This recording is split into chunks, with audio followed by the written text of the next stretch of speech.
अग्ने व्रतपते व्रतम चरिष्यामि तच्केयम तन्मे राधित्याम इदम निरतनाथ सत्यमोपे ममी। अर्थात हे अग्निदेव, व्रतों के स्वामी, मैं व्रत का पालन करूंगा, इसके लिए सक्षम हूँ। आप मुझे सफलता प्रदान कीजिए। मैं असत्य को त्याग करके सत्य का ग्रहण करता हूँ। माँ शारदे को नमन। साहित्यिक सचेतना के सभी रचनाकारों, साहित्य प्रेमियों, सनातन प्रेमियों, श्रोता दर्शकों को साहित्यिक सचेतना की ओर से राय सिंह भंडारी द्वारा हार्दिक अभिनंदन। हम आपके सामने फिर नई प्रस्तुति लेकर उपस्थित हुए हैं। आज की प्रस्तुति है सूक्ति का भाव पल्लवन करना, और वह ये सूक्ति आपके सामने प्रस्तुत की मैंने, वह ये व्रत के प्रसंग में है। तो सूक्ति का भाव पल्लवन के प्रसंग यह है कि उपरोक्त सूक्ति सनातन धर्म के रक्षक चारों वेदों में से यजुर्वेद के पहले खंड की 5वीं ऋचा से लिया गया है, जिसमें अग्नि को साक्षी मान करके यजमान जो है व्रत का संकल्प लेता है।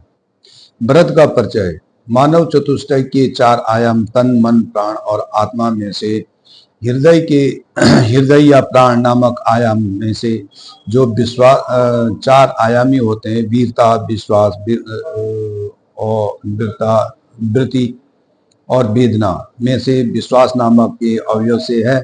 और विश्वास भी 5 आयामी होता है, जिसमें व्रत, अनुशासन, निष्ठा, कर्तव्य और धैर्य होते हैं।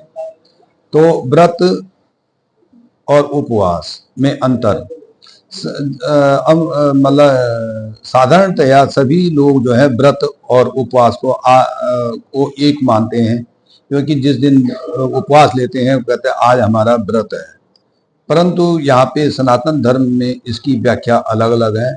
उपवास का अर्थ होता है कि उप का मतलब निकट और वास का मतलब होता है निवास, यानी जिस दिन व्यक्ति जो है उपवास करता है उस दिन या तो ईश्वर के निकट रहता है या ईश्वर उसके निकट रहते हैं, तो इसलिए उसके उपवास कहते हैं। लेकिन व्रत का अर्थ संकल्प से है या दृढ़ निश्चय से है जो वो लेता है। तो प्रतिज्ञा, प्रण और संकल्प व्रत के पर्यायवाची हैं, जिनको पूर्ण करने के लिए साधक पूर्ण बल लगा देता है।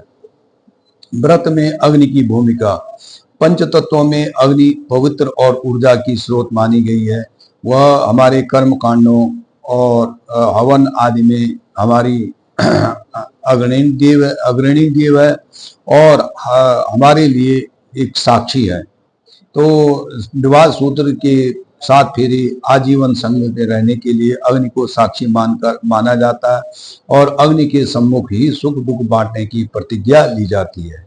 श्री राम जी ने सुग्रीव से मिलने के बाद श्री राम ने जब सुग्रीव की व्यथा सुनी तो श्री राम ने उनका राज्य वापस दिलाने का वचन दिया, जिससे कि हनुमान जी ने नई अग्नि प्रज्वलित करके दोनों की मित्रता को निश्चित करवाया।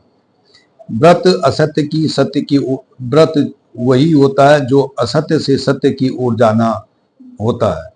सनातन धर्म में अस्तो मां सदगमय तमसो मां ज्योतिर्गमय की धारा के अनुसार असत्य से सत्य पर चलने का संकल्प और अंधकार से प्रकाश में जाने का संकल्प लिया जाता है।